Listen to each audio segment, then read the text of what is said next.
The stars had always seemed peaceful to humanity. For thousands of years, people looked up at the night sky and wondered if they were alone. They built telescopes, sent out radio signals, and dreamed of the day they would meet other intelligent life. But when that day finally came, it was not the friendly greeting they had hoped for. The Catharian Dominion had ruled over dozens of star systems for thousands of years. Their empire stretched across a vast region of space, and every species they encountered had two choices: submit or die. Most chose to submit. Those who resisted were destroyed so completely that other species learned to surrender immediately. The Catharians believed this was the natural order of the universe. The strong ruled and the weak served. When their scout ships discovered Earth, the Catharians saw another primitive world ripe for conquest. The planet had basic satellites, simple space stations, and rockets that barely reached beyond their own moon. To the Catharians, humans looked like children playing with toys. They expected an easy victory. Admiral Vexthor commanded the Catharian fleet that approached Earth.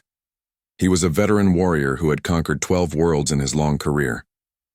As his 300 warships entered the solar system, he felt the familiar satisfaction of another certain victory. He had given this speech so many times before. The transmission went out to Earth on all frequencies. Admiral Vexthor's reptilian face appeared on screens across the planet. His yellow eyes showed no mercy, only cold certainty. He spoke in the common trade language that most spacefaring species used. People of Earth, you have been selected for absorption into the Catharian Dominion. You will surrender all military forces immediately. You will open your cities to our occupation troops. You will provide us with detailed information about your resources and technology. You have 72 hours to comply. If you refuse, we will destroy your cities one by one until you beg for the mercy of servitude. This is not a negotiation. This is your only warning. The transmission ended. Across Earth, billions of people watched in horror. World leaders gathered in emergency sessions. News networks showed panicked crowds in major cities. Parents held their children close. It seemed like the end of everything. But in a secure military facility buried deep beneath the Rocky Mountains, a very different reaction was taking place. General Paul Vincent stood in the operations center, surrounded by officers and technicians who had been preparing for this exact moment. He was a tall man in his 60s with gray hair and steady eyes. He had spent the last 30 years of his life getting ready for this day. Finally, he said quietly, "They're here." Commander Jake Morrison sat at one of the main consoles reviewing the alien fleet composition. He was a young officer, only 32 years old, but he had been training for space combat since he was 18. Beside him, Nina Hayes worked on tactical projections. She was one of the best strategic minds in the Earth Defense Force, even though most people on Earth did not know the Earth Defense Force existed. 300 ships, Jake said. That's actually fewer than we expected.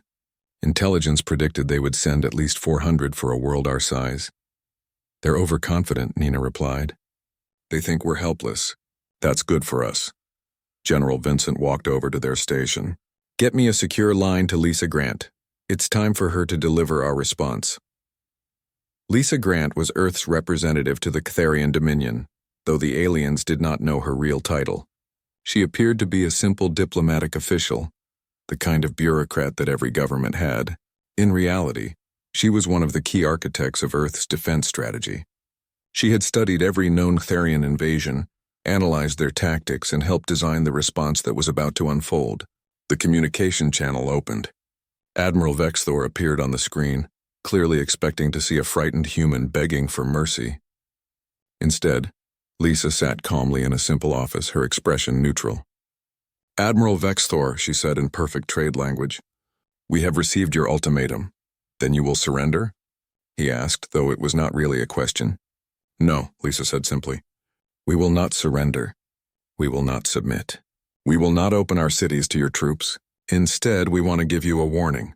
You have made a terrible mistake coming here. You should leave our solar system immediately while you still can. For a moment, Admiral Vexthor simply stared at her. Then he began to laugh. It was a harsh, barking sound. You think you can threaten the Dominion?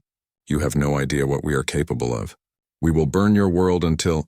We know exactly what you're capable of, Lisa interrupted. We've been watching you for 50 years. We've seen every world you've conquered. We've studied every battle you've fought. We've analyzed your ships, your weapons, your tactics. We know your weaknesses, Admiral. and we've spent 50 years preparing to exploit them. The laughter died on Vexthor's lips. You're bluffing. We'll see, Lisa said. You gave us 72 hours. We're giving you 1 hour to begin leaving our system. After that, we will consider your presence an act of war and respond accordingly. This is your only warning, Admiral. The first and last mercy you'll receive from humanity. The transmission ended. Admiral Vexthor sat in stunned silence for a moment. Then his tactical instincts took over. Scan the planet again, he ordered. Full spectrum analysis. Find me their military installations. His crew worked frantically, but their scanners showed the same results as before. Simple satellites. Basic space stations. No orbital weapons platforms. No fleet of warships. Nothing that could possibly threaten his massive armada. They have nothing, his science officer reported. This must be a desperate bluff. But Admiral Vexthor had not survived 100 battles by ignoring his instincts. Something about the human woman's confidence bothered him. She had not shown fear. She had not tried to negotiate. She had simply warned him to leave. That was not how prey species behaved. Keep all shields at maximum, he ordered. Maintain defensive formation. I want constant scans of the entire system. If they have any hidden assets, I want to know about it immediately. Back on Earth, General Vincent watched the countdown timer on the main display. 58 minutes until the deadline. Around him, the operations center buzzed with controlled activity. This facility was just one of 6 identical command posts scattered across the planet. If one was destroyed, the others could continue coordinating Earth's defense. All units report ready, Jake announced. We're green across the board. Air defense networks are online, another officer reported. Civilian evacuations in major cities are 93% complete. Emergency shelters are at capacity. General Vincent nodded. They had planned for civilian casualties, but every life saved mattered. The underground shelter network had been built over decades, disguised as subway expansions and infrastructure projects. Most people thought they were just going to outdated bomb shelters from an earlier era. They had no idea these facilities could survive direct hits from orbital weapons. Nina, what's your projection? Vincent asked. Nina studied her tactical display. If they follow standard Catharian doctrine, they'll send their main battle group straight for our major cities. They like to destroy population centers first to break the enemy's will. Their carrier groups will hang back to provide support. Scout ships will try to map our military installations. And they'll find nothing, Jake added with a slight smile, because everything's underground. Exactly, Nina confirmed. They'll be confused when their initial bombardment doesn't produce mass panic. That's when they'll move into closer orbit to investigate, and that's when we spring the trap. General Vincent looked at the timer. 45 minutes remaining. Send the signal. Begin Phase 1. Across Earth, massive doors began to open. They were hidden in mountains, beneath lakes, under what appeared to be ordinary buildings. Doors that were each the size of a football field, reinforced with alloys that did not exist in nature. Doors that had been built in secret over 50 years by millions of workers who believed they were constructing different projects. From these hidden facilities, ships began to rise, not the primitive rockets that the Ctharians expected. These were warships. Real warships. Each one was over a kilometer long, bristling with weapons powered by fusion reactors that could run for decades. They had been built in secret, tested in the outer solar system where no Ctharian scouts had ventured. They had names like Defiance, Relentless, Vengeance, Freedom, and Guardian. Captain Ryan Mitchell stood on the bridge of the Defiance. He was 40 years old and had spent half his life training for this moment. His father had been an astronomer who first detected signs of Catharian expansion. His mother had been an engineer who helped design the ship's power systems. For Ryan, this was more than duty. It was personal. All systems showing green, Captain, reported Emma Garcia, his weapons officer. She was young but brilliant. The top graduate from the Space Warfare Academy that officially did not exist. Reactor output at 100%. All weapon systems armed and ready. Defensive shields are active. We're ready to fight, sir. Ryan watched through the main viewport as more ships rose from Earth. Hundreds of them. The entire Earth defense fleet built in secret, trained in simulation, prepared for this exact threat. They had waited 50 years. Admiral Vexthor stood frozen on his command deck, staring at the tactical display in disbelief. Where moments before his scanners had shown an empty planet with primitive infrastructure, they now showed hundreds of contacts, massive contacts, ships that rivaled his own flagship in size and power output. "This is impossible," his science officer whispered. "Where did they come from? How did they hide them?" The admiral's mind raced. He had reviewed all intelligence on Earth. His scouts had been watching this system for years. There had been no indication of military shipbuilding on this scale. No orbital construction yards. No industrial signatures that would suggest advanced spacecraft production. Yet here they were, rising from the planet like vengeful spirits. They were underground, Vexthor realized. They built everything underground where we couldn't see it. "They've been preparing for us." His tactical officer's voice cracked slightly.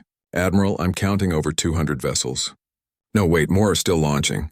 They're coming from sites all over the planet. 300 vessels now. 400, 500. "That's more ships than we have," someone said unnecessarily. Before Admiral Vexthor could respond, his communication officer spoke up. "Incoming transmission from one of the human vessels. They're demanding we accept their call." "Put it through," Vexthor ordered. He needed to understand what he was facing. A human male appeared on the screen. He wore a dark blue uniform with insignia that Vexthor did not recognize. The human looked calm, almost relaxed.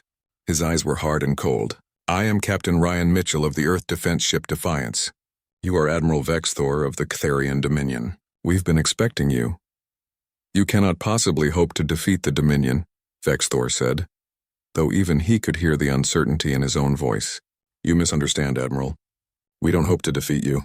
We know we will defeat you. We've studied every battle the Dominion has fought for the last 50 years. We've analyzed your tactics, your weapons, your ship designs. We've recovered debris from your conflicts with other species. We've interviewed refugees who escaped your conquests. We know everything about how you fight." Ryan leaned forward slightly. "But you know nothing about us. You assumed we were primitive because we didn't spread across the galaxy like you did. You thought our caution was weakness. It wasn't. We saw you coming, Admiral. We saw what you did to the Mirani, to the Zendari, to the Korthos. We watched you destroy civilization after civilization, and we decided that when you came for us, we would be ready. This is your last chance, Admiral. Leave our system now and you'll survive to report back to your masters. Stay, and we'll show you exactly what humans do when someone threatens our home. We didn't build these ships to explore the stars. We built them to kill Catharians." The transmission ended. Admiral Vexthor felt something he had not experienced in decades of warfare. Genuine fear. These humans were not panicking. They were not begging. They were hunting. "All ships to battle formation," he ordered. "Prepare for combat. Charge all weapons. I want maximum shields on every vessel. These humans may have surprised us, but we're still the Ctharian Dominion. We've conquered worlds for thousands of years. We will not be defeated by newcomers." His crew moved to obey, but Vexthor could see the doubt in their eyes. The Dominion had always relied on overwhelming force and the fear it created. But Earth had known they were coming and had used that time to prepare. The psychological advantage had shifted. On the bridge of the Defiance, Captain Ryan Mitchell watched the alien fleet begin to move into combat formation. It was exactly what the simulations had predicted. The Catharians were predictable because they had been winning for so long. They had never needed to adapt or innovate. "Emma, are the other ships ready?" Ryan asked. Lieutenant Emma Garcia checked her tactical display. "All 500 ships report ready for combat, Captain. The fleet is in perfect formation. Every weapon system is online. We're just waiting for your order." Ryan took a deep breath.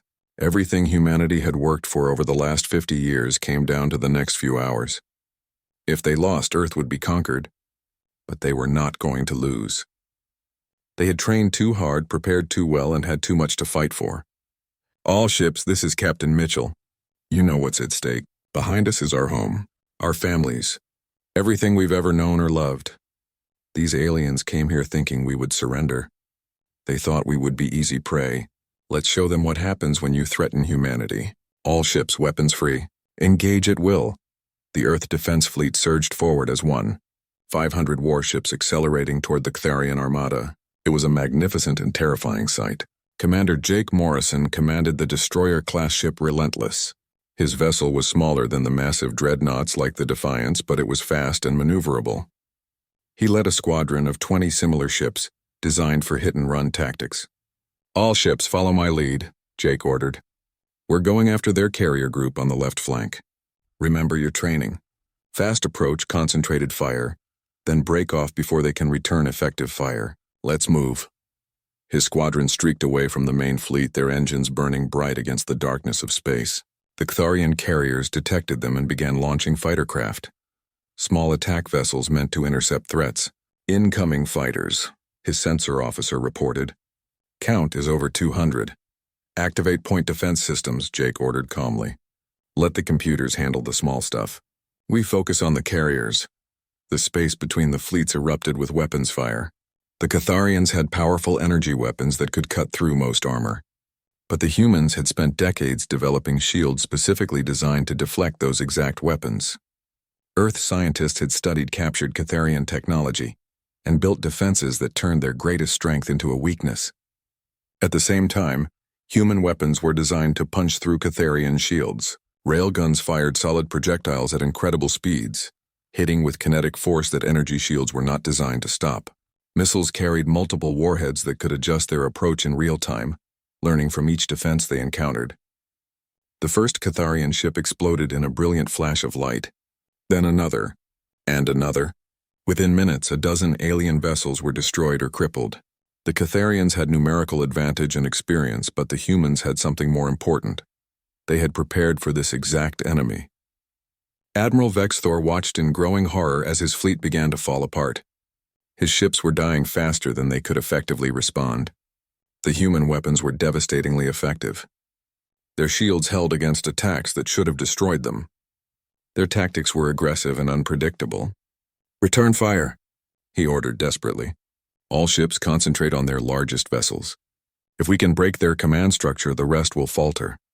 His flagship, a massive battle cruiser named the Eternal Conquest, turned its weapons toward the Defiance. Energy beams lanced across space, hitting the human dreadnought's shields.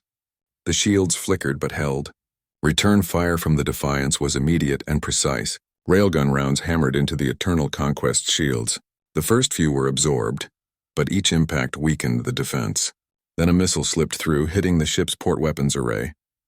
Secondary explosions rippled along the hull. Shields at 60%, his defensive officer reported. That was one missile, Admiral. One missile did this much damage. Captain Ryan Mitchell watched the battle unfold with grim satisfaction. They were winning, but the cost was real. 3 human ships had been destroyed. Another dozen were damaged. Men and women were dying out there, sacrificing themselves to protect Earth. He would remember every one of them. Their flagship is trying to rally their forces, Emma reported. Should we concentrate fire and take it out? Ryan considered. Destroying the Catharian flagship would break their command structure, but it would also make them desperate. Desperate enemies made mistakes, but they also fought with nothing to lose. Negative, he decided. Keep up the pressure, but let them maintain cohesion. I want them scared, not suicidal. If we push too hard, they might try to kamikaze runs into Earth itself. Nina Hayes, coordinating fleet movements from her position, spoke up. Captain Commander Morrison's squadron has successfully destroyed 2 Catharian carriers. Their fighter screen is collapsing.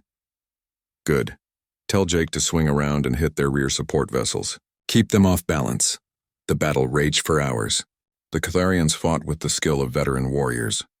But they were fighting an enemy that had been designed specifically to defeat them. Every tactic they tried, the humans had prepared a counter for. Every weapon they used, Earth's shields had been built to resist. It was like fighting their own shadow, something that knew all their moves before they made them.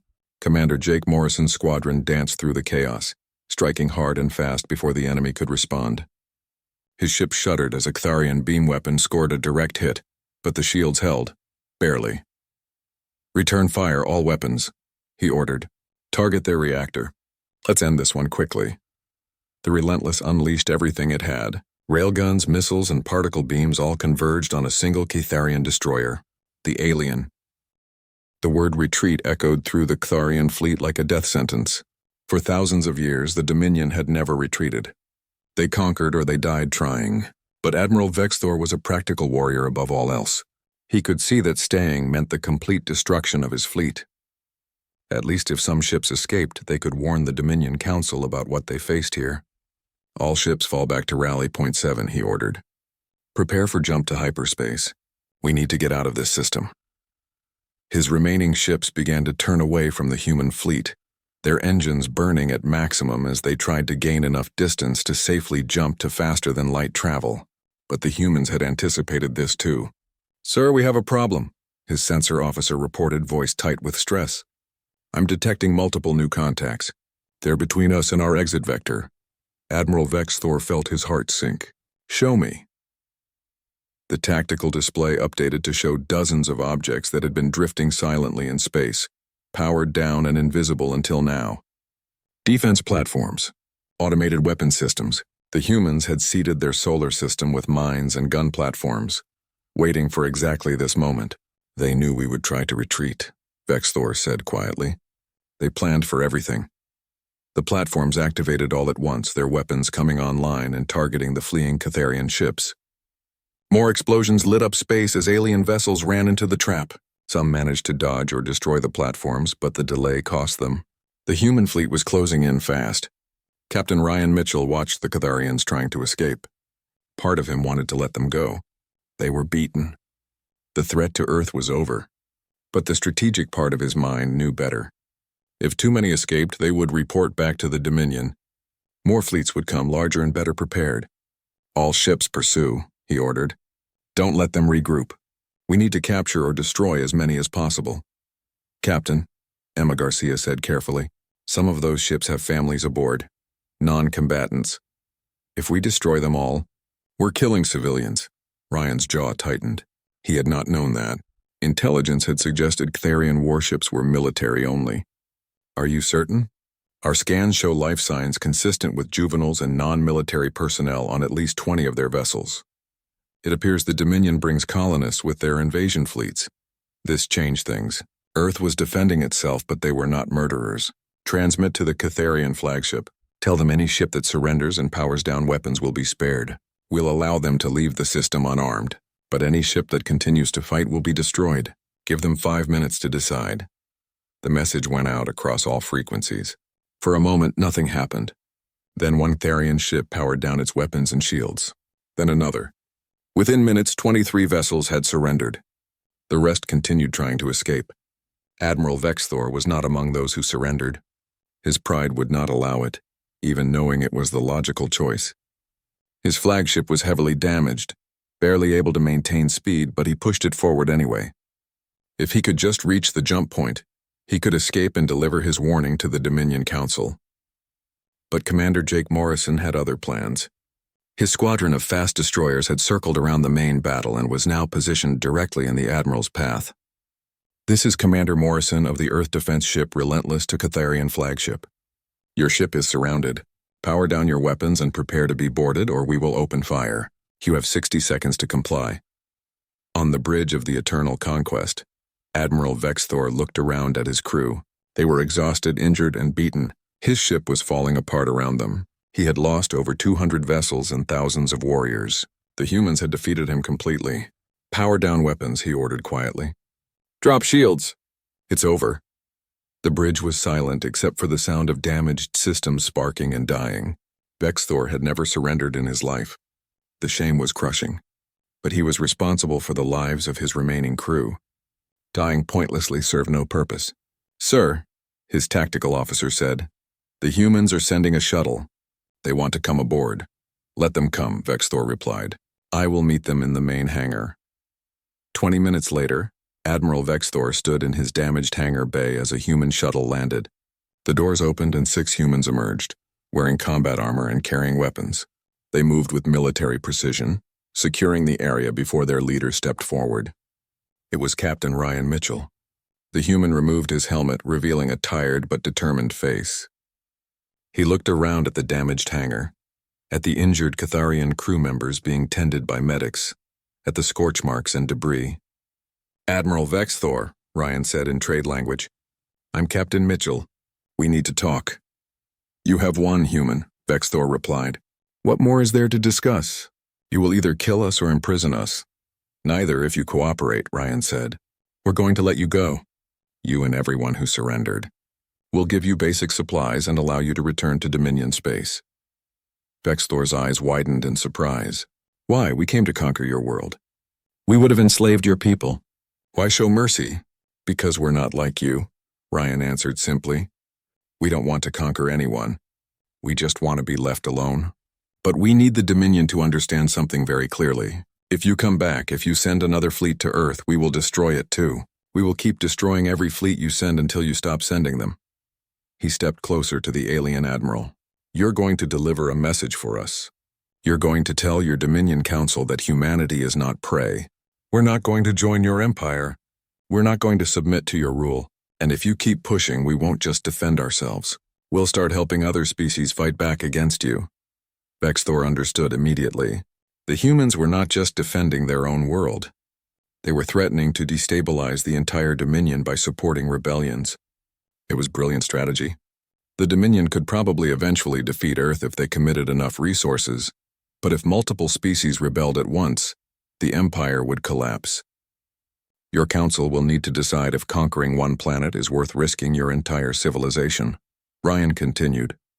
We're giving you a choice the Dominion never gave anyone else. Walk away. Leave us alone and we'll leave you alone. But if you come back, there will be no mercy next time. We'll hunt down every ship you send. We'll arm every species you've conquered. We'll make you regret ever finding Earth. The human captain signaled to his team. You have 6 hours to make repairs to your ships and leave our system. Any vessel still here after that will be destroyed. Understood? I understand, Vexthor said. He had come to Earth expecting an easy conquest. Instead, he had been thoroughly defeated and was now being sent home as a messenger. The humiliation was almost unbearable, but the strategic wisdom of the human's decision was clear. Dead warriors could not deliver warnings. Back on Earth, General Paul Vincent stood in the command center watching the battered Catharian fleet begin to leave the solar system. The battle had lasted 8 hours.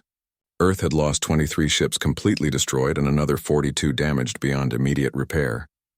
Over 4,000 human lives had been lost. It was a heavy price, but it could have been so much worse. All civilian areas report minimal damage, Nina Hayes reported. A few Catharian missiles got through our defenses and hit populated areas, but casualties are in the hundreds rather than millions. The shelter system worked. Good, Vincent said tiredly. Start coordinating rescue and recovery operations. I want every survivor pulled from damaged ships, every family notified, every hero honored. He turned to look at the large display showing Earth from space. The blue and green planet looked peaceful now, though debris from the battle still orbited nearby. They had won. Earth remained free.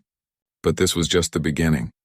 Captain Ryan Mitchell returned to the Defiance to find his crew beginning repair operations. Emma Garcia met him in the hangar looking exhausted but relieved. We did it, she said. We actually did it. We beat the Catharians. We beat one fleet, Ryan corrected. There will be more challenges ahead. The Dominion won't forget this. Other species will hear about what happened and want our help. Our lives are going to get a lot more complicated. But we're alive, Emma pointed out. Earth is safe. Isn't that what matters? Ryan smiled. Yes, that's exactly what matters. Over the next several days, the full scope of the victory became clear. Of the 300 Catharian ships that had entered the solar system, only 43 survived to leave. The ones that surrendered were allowed to depart after Earth's engineers examined their technology and confirmed they posed no hidden threats. Every ship was stripped of weapons before being allowed to leave. The victory had been overwhelming, but it came with costs. Earth's military held a memorial service for the fallen. 4,237 names were read aloud one by one. Each had been a volunteer who understood the risks. Each had chosen to stand between Earth and destruction. Their sacrifice would not be forgotten. Commander Jake Morrison attended the memorial, thinking of the crew members he had lost. The Relentless had taken heavy damage in the fighting. 12 of his people had died when a Catharian missile. Part 4, 3 months after the battle, the galaxy was talking about Earth. The story of how humanity had defeated a Catharian invasion fleet spread across dozens of star systems. Some species heard it and felt hope for the first time in generations. Others heard it and felt fear. But everyone heard it. In the Dominion Council chamber located deep within the Therian homeworld, Admiral Vexthor stood before the ruling council and delivered his report. The chamber was enormous, with seats for hundreds of council members rising in tiers around the central floor. Every seat was filled. Every eye was on the disgraced admiral. The humans were prepared for us, Vexthor explained, his voice steady despite the shame he felt. They had been watching our expansion for 50 years. They built their entire military specifically to counter our forces. Every tactic we used, they had prepared a defense. Every weapon we brought, they had designed shields to resist. It was not a battle. It was an ambush. Council leader Thexnar, the oldest and most powerful member of the Dominion, leaned forward. You lost 257 ships to a species that has never left their own solar system. You allowed the survivors to be examined and disarmed before they left. You accepted terms of surrender from prey. Explain to me why I should not have you executed for incompetence. Because I brought valuable intelligence, Vexthor replied. The humans are not like other species we have conquered. They have something we have never encountered before.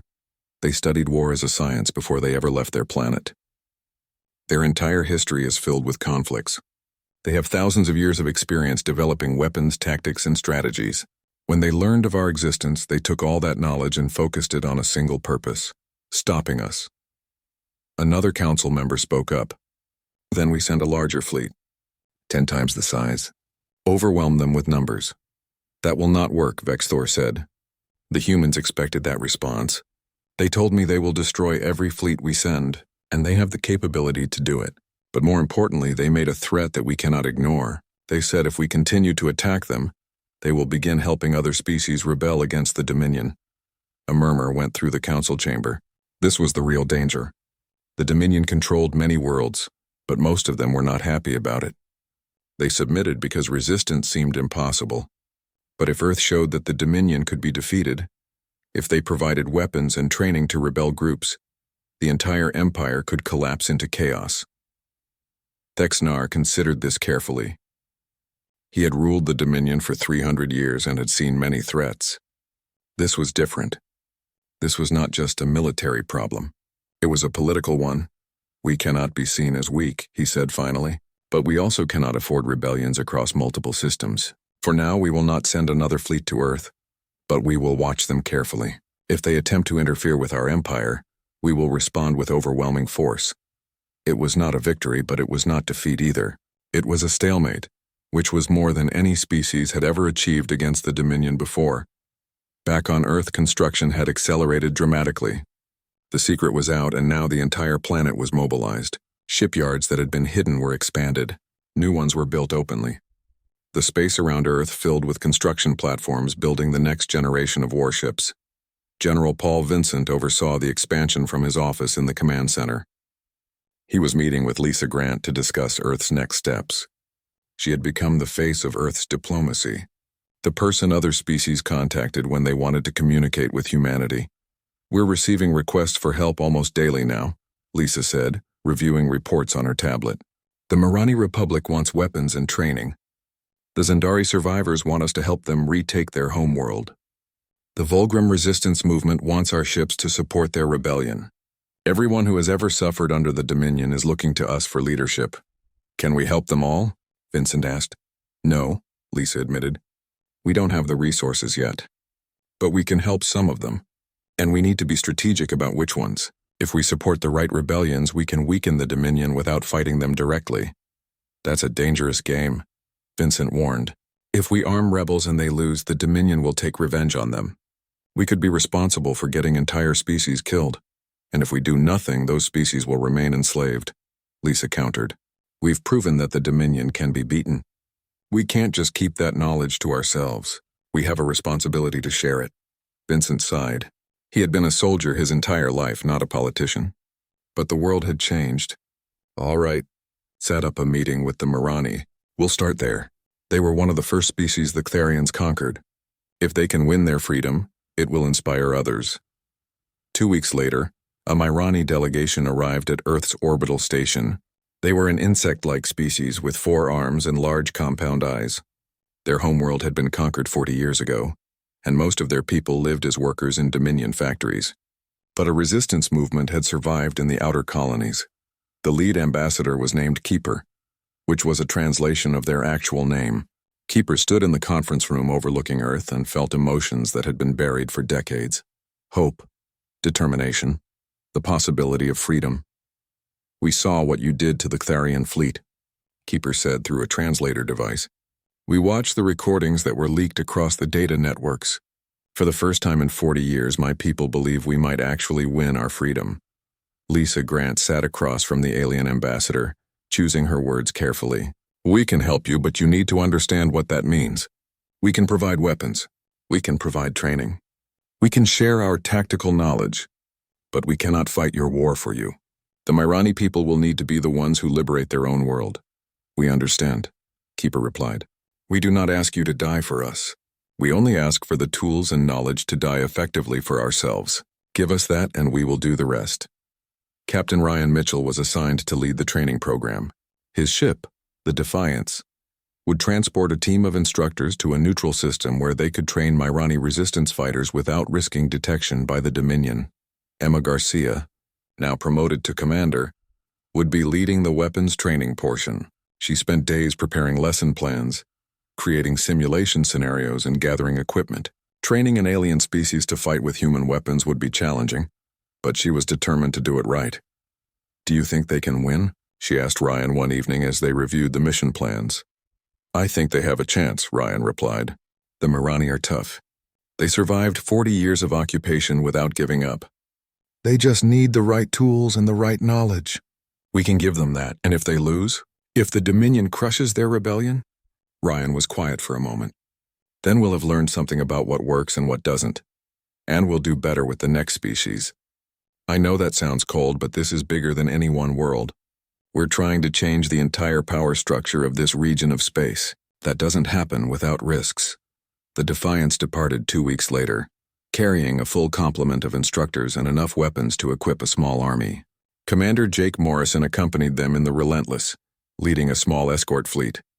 They would provide security while the training took place. The journey took 3 weeks.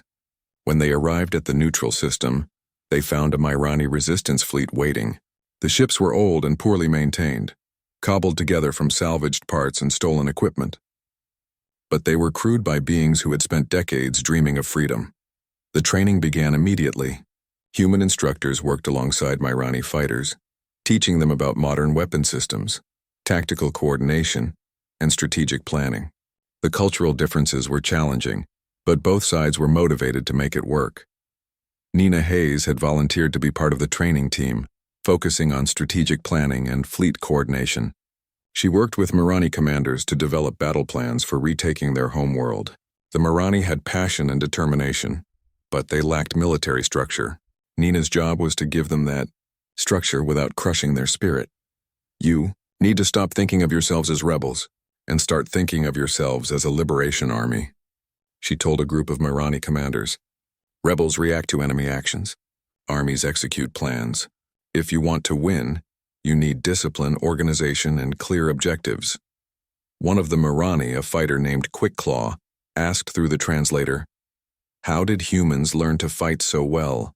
Your species has only known about space warfare for a few decades." "We've been fighting each other for thousands of years," Nina answered honestly. "We learned how to organize armies, how to use combined tactics, how to wage war on every scale from individual combat to global conflicts. We took all that knowledge and applied it to space. That's our advantage. We've already made all the mistakes you're still trying to avoid." The training continued for 3 months. By the end, the Myrani resistance had been transformed. They moved with military precision. They understood tactics and strategy. They knew how to maintain their weapons and coordinate their ships. They were ready. 6 months after the Battle of Terra, the galaxy looked very different. The Myrani had successfully liberated 3 of their major colony worlds and were pushing toward their homeworld. The Zendari, inspired by Myrani's success, had launched their own rebellion. 2 other species had quietly approached Earth asking for help. The Catharian Dominion, which had seemed invincible just a year ago, was suddenly fighting on multiple fronts. In the Dominion Council chamber, arguments raged. Some council members wanted to crush the rebellions with overwhelming force. Others argued that spreading their fleet too thin would only create more opportunities for uprisings. Council leader Thexnar listened to all sides, but he knew the truth. The Dominion was facing its greatest crisis in 1,000 years, and it had all started with one small blue planet. "We must negotiate with the humans," one moderate council member suggested. "If we can reach an agreement with them, they might stop supporting the rebellions." "Never," another council member shouted. The Dominion does not negotiate with prey species. We conquer or we destroy. There is no middle ground. Thexanar finally spoke, his ancient voice silencing the chamber. The humans are not prey. They prove that. And we are facing a choice. We can continue fighting on multiple fronts until our empire collapses. Or we can adapt to this new reality. I propose we send a diplomatic mission to Earth. Not to surrender, but to establish boundaries. If they agree to stop actively supporting rebellions in Dominion space, we agree to leave Earth and their allies alone. The chamber erupted in arguments again, but Thexanar had made his decision. A diplomatic mission would be sent to Earth. It was time to see if humans were as reasonable as they claimed to be. On Earth, General Paul Vincent received word of the Catharian diplomatic mission with mixed feelings. Part of him wanted to reject it outright. The Dominion had tried to conquer Earth. They had killed thousands of humans. They deserved no mercy, but the strategic part of his mind understood that a diplomatic solution might save millions of lives across multiple species. He called a meeting with Lisa Grant, Captain Ryan Mitchell, and the other key leaders of Earth's defense and diplomatic efforts. They gathered in a secure conference room to discuss how to respond. The Catharians want to negotiate, Lisa explained. They are proposing what amounts to a non-aggression pact. They leave us alone. We stop helping species rebel against them. It's a tempting offer. It's a trap, Ryan said immediately. They want to isolate us. If we agree to stop helping rebels, they can crush the Mirani and Zendari rebellions without worrying about us interfering. Then once they have stabilized their empire, they will come back for us with an even larger fleet. Maybe, Nina Hayes said thoughtfully, but consider what they are really offering. They are admitting they cannot defeat us militarily. They are acknowledging that Earth is a power they have to negotiate with rather than conquer. That is a huge shift in galactic politics. Commander Jake Morrison, who had recently returned from another training mission with alien resistance fighters, added his perspective. The rebels we are working with need more time. The Mirani are winning, but it is still fragile. The Zendari just started their rebellion. If we negotiate now, we might be abandoning species that are depending on us. And if we refuse to negotiate, the Dominion might decide they have nothing to lose and throw everything they have at us, Vincent pointed out. We won one battle against one fleet. Could we win against 10 fleets, 20? At some point, numbers matter. The discussion continued for hours. Finally, Lisa made a suggestion. What if we negotiate, but not on their terms? We tell them we will consider a non-aggression pact, but only if they agree to certain conditions. They must recognize the independence of any world that successfully rebels. They must allow free passage for humanitarian aid to occupied worlds. They must agree to submit territorial disputes to neutral arbitration rather than military force. They will never agree to those terms, Ryan said. Probably not, Lisa agreed. But it establishes what we stand for. It shows other species that we are serious about changing how this part of the galaxy operates, and it puts the Dominion in the position of being the unreasonable party if they reject it. Vincent nodded slowly. All right. We invite their diplomatic mission to Earth. We hear what they have to say, and we make our counter-proposal. Best case, we get peace and better treatment for occupied species. Worst case, we buy time for our allies to strengthen their positions. 2 weeks later, a Tharian diplomatic ship entered the solar system under a truce flag. It was the first time a Dominion vessel had returned to Earth space since the battle. The ship was small and unarmed, carrying only Ambassador Krell and a small staff. Captain Ryan Mitchell, commanding a patrol group nearby, watched the alien ship approach with suspicion. Stay alert, he told his crew. This could still be a trick. Keep weapons ready, but do not power them up unless they make a hostile move. The Tharian ship docked at Earth's main orbital station without incident. Ambassador Krell emerged, a smaller and older Catharian than Admiral Vexthor had been. He looked around at the human station with cautious curiosity. The last Tharians to visit this system had been warriors. He was here to build bridges, or at least to stop the bleeding. Lisa Grant met him in a neutral conference room designed for diplomatic meetings. Through translators, they exchanged formal greetings. Then they got down to business. The Dominion Council has authorized me to propose a mutual non-aggression agreement, Krell began. We acknowledge that Earth has proven itself capable of defending its territory. We have no desire for continued conflict. In exchange for a guarantee that Earth will not interfere in Dominion internal affairs, we will guarantee Earth's sovereignty and security. That sounds reasonable on the surface, Lisa replied. But let me ask you something, Ambassador. When you say Dominion internal affairs, do you mean the rebellions currently fighting for their freedom? Krell shifted uncomfortably.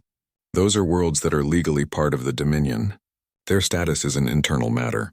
I see. So you want us to abandon the Myrani and the Zendari and anyone else fighting for their freedom. You want us to let you crush them without interference. The Dominion has maintained order in this region of space for thousands of years, Krell argued. Yes, some species resisted integration, but overall Dominion rule has brought stability and prosperity to many worlds. The rebellions you are supporting will lead to chaos and suffering. Lisa leaned forward. Let me tell you what Earth believes, Ambassador. We believe that every intelligent species has the right to govern themselves. We believe that empires built on conquest and forced submission are fundamentally unjust. We believe that the age of the Dominion is ending, and we are going to help end it. You cannot possibly defeat the entire Dominion, Krell said, but there was uncertainty in his voice. We do not need to defeat you militarily, Lisa replied. We just need to help enough species break free that your empire becomes too fragmented to hold together. And that process has already begun. The Myrani are winning their freedom. The Zendari are fighting for theirs. Others will follow.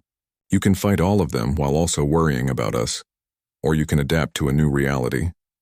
She pulled up a document on the display screen. Here are Earth's terms for a non-aggression pact. First, the Dominion must recognize the independence of any world that successfully rebels and maintains control of its territory for 1 standard year. Second, the Dominion must allow humanitarian aid to reach occupied worlds without interference. Third, all territorial disputes must be submitted to neutral arbitration before military force is used. Fourth, the Dominion must release all prisoners being held solely for political reasons within 5 years. Krell stared at the terms in shock. This would fundamentally change how the Dominion operates. The Council will never agree to this. Then we have nothing more to discuss, Lisa said calmly. You can return to your council and tell them that Earth's position is clear. We support freedom. We oppose tyranny. If the Dominion wants peace with us, they need to change their ways. If they refuse, we will continue helping species fight back until the Dominion is no longer capable of oppressing anyone. The meeting ended without agreement. Ambassador Krell returned to his ship and departed Earthspace with a heavy heart. He knew what he had to report, and he knew how the Council would react. War was coming. Not the quick conquest the Dominion had expected, but a long, grinding conflict that would reshape the entire region. Back on Earth, the leadership met again to discuss what came next. They had known the Dominion would reject their terms, but it had been important to make the offer. Now they needed to prepare for the consequences. They are going to come back, Ryan said. And next time it will not be 300 ships. It will be thousands. Then we will need allies who can fight beside us, Vincent replied. The Myrani, the Zendari, and anyone else we can bring into a coalition. We cannot face the full might of the Dominion alone. Over the next 3 months, Earth worked frantically to build that coalition. Lisa Grant traveled to liberated Myrani worlds to meet with their new government. Nina Hayes helped coordinate a joint command structure that would allow human, Myrani, and Zendari forces to work.